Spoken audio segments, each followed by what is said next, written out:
I found out that the topic of colorism is very convoluted and sometimes a precarious subject matter to discuss.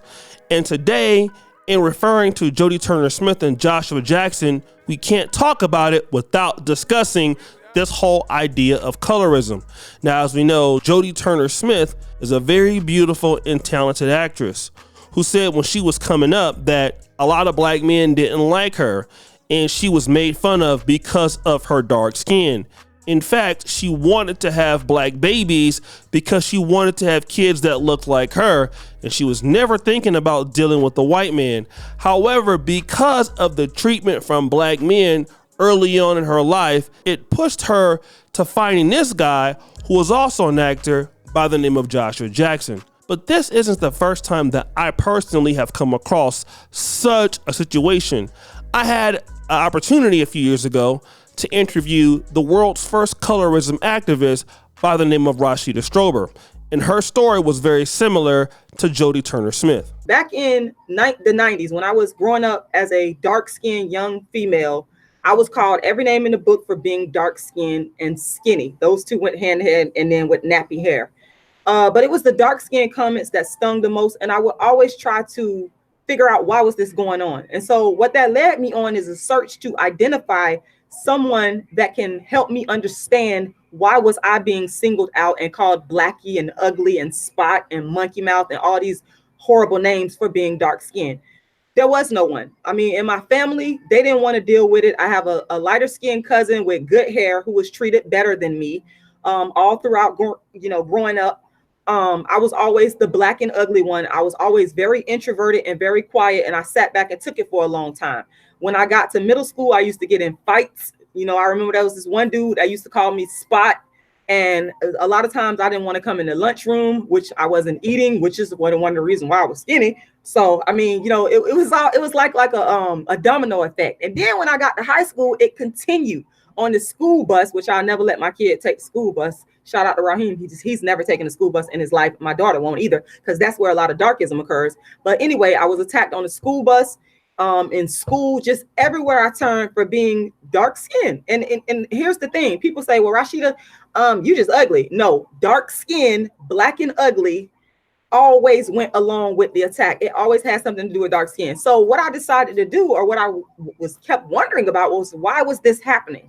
And I went on a search to find a group, a person, an entity that spoke about this. And I remember I joined a movement called the Uhuru movement. Shout out to the Uhuru movement, trying to find a safe place. And I couldn't find anyone anywhere that really dealt with dark skin discrimination. So I decided to become the person that dealt with dark skin discrimination. But in this episode, she admitted that she had now started dating a very mulatto light-skinned man. And this was very interesting because she had a problem with black men dating light-skinned women or interracially dating, but she had no problem of being the hypocrite to that message and dating a light-skinned man. And when I confronted her about it, she had this to say. How do you become a dark-skinned activist, wanting black men not to date light-skinned women, but you dating a light-skinned nigga? Okay, but I've been the dark-skinned activist since 1998, before I started dealing with a light-skinned man. Let's say that, number one. Okay. Number two, I was married for 10 long years to a blue, black, dark-skinned man who's very handsome, very well educated. Yes, your daddy. My daughter said her daddy. Yes, your daddy. Very handsome for a long time. But I mean, things didn't go as we planned, so we wound up getting a divorce. I did not go and choose this light-skinned man. I didn't do that because I don't, contrary to what people think, let me tell you something. The men do the chasing. That's how it has to go with me. I don't chase men. I don't look for men. You have to come to me. You have to pursue me. That's how it goes down. Period. For those of you who remember the hit film Queen and Slim, in which Jodie Turner-Smith was in, it was sort of her outcoming party. And in that particular movie, she had a black man that she was in love with, somewhat like a Bonnie and Clyde type of movie, if you will. And that got her really popular, especially amongst urban audiences. But in her real life, she was going to the white man, Mr. Zaddy. And it seemed that everything was going right. She got a lot of support from black women. She really marketed that relationship, and the white man was all over her. I mean, she really fell in love with the guy.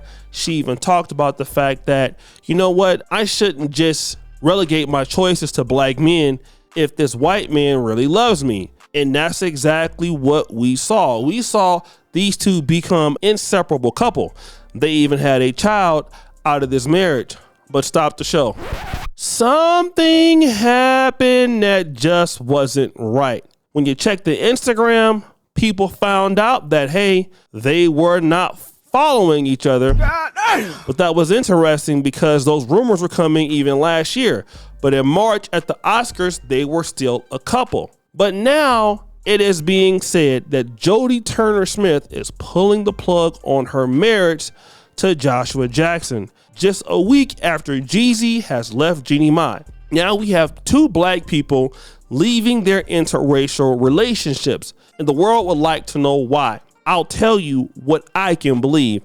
Now, again, I don't know what the issue is, but I do see that the same thing that Jeezy said with Jeezy Mai as the reason, irreconcilable differences as the reason for divorce. And what does that mean? It means at some point, it didn't matter that the man was white. It mattered that it just didn't work out. But she thought it was going to work out because the man was white. And that is typical of a lot of black people who face some trauma from black America or from black folks in general. And this sounds just like what Terrell Owens said just the other day about why he didn't date black women at first. My experiences with black women growing up wasn't so good. When I started dating white girls, my first experience with white girls is when I went to college. I tried to date some black girls when I was in college. They did not like me. I was skinny. I was strong. Right. I was teased from high school, even to college. I got teased for being dark skinned. Damn, so they tease you, cuz? Yeah. So there was a lot of self-esteem issues. Right. No, I'm being dead honest. So when I got my opportunity, when my first experience with a white girl, I'm like, okay, it wasn't bad, but that wasn't. I just totally gravitated to white girls after that. Right.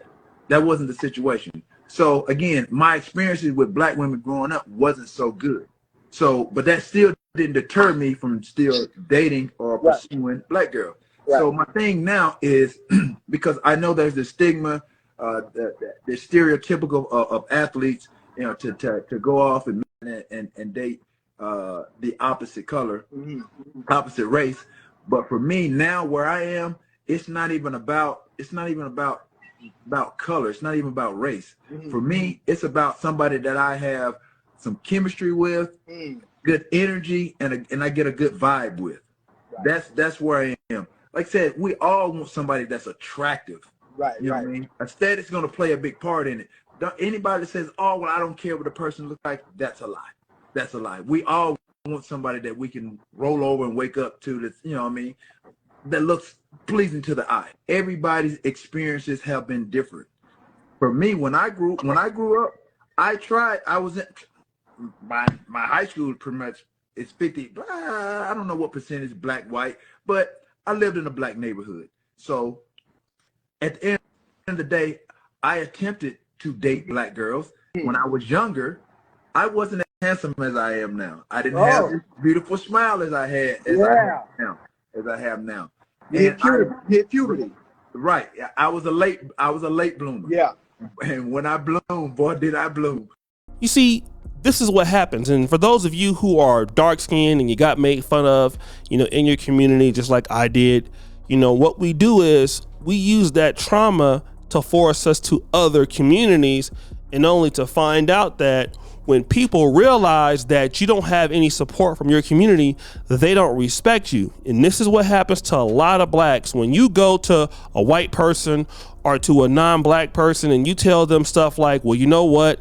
The men in my community really didn't want me and they didn't show me any love. And your new white partner, you know, understands that. Well, it only takes some sort of argument for that to come out. And what can they say? They can use that against you.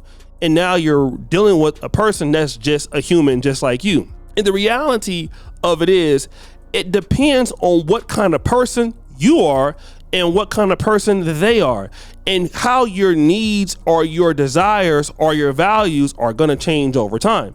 And for her, she felt like, hey, I'm better off without this white man. This white man that gave me this mulatto child, which is really going to be light skinned, because I really didn't want a light skinned baby because I got made fun of my dark skin. So I'm creating a child that would get a preference over what I typically look like. And it all comes crashing down. Going over to the white man is not going to save you, or going over to the white woman is not going to save you. The values and the boundaries that you set amongst people are going to save you. And black people still keep running around, you know, going over to the other race like, pick me, pick me, pick me, please, Mr. White Man, or please, Mr. White Woman, take me. And nobody respects that. At the end of the day, that will wear off. That love will wear off. And it's not going to matter if you are white, or if you are black, or if you have a big butt or a little butt, or if you have big breasts or not, or if you're good looking or not. At the end of the day, what's going to happen is, what can you do every day, and can you fulfill those roles? And hey, and what you're finding out is, for certain sisters who will say, hey, I will submit to the white man, but not the black man, some of these guys are finding out they're not submitting to them either. So guys, what do you think? It's your boy O'Shea Duke Jackson, back at it again with another episode of The Celebrity Junk. I really appreciate you for all that you do. Subscribe, hit the bell. I'm out.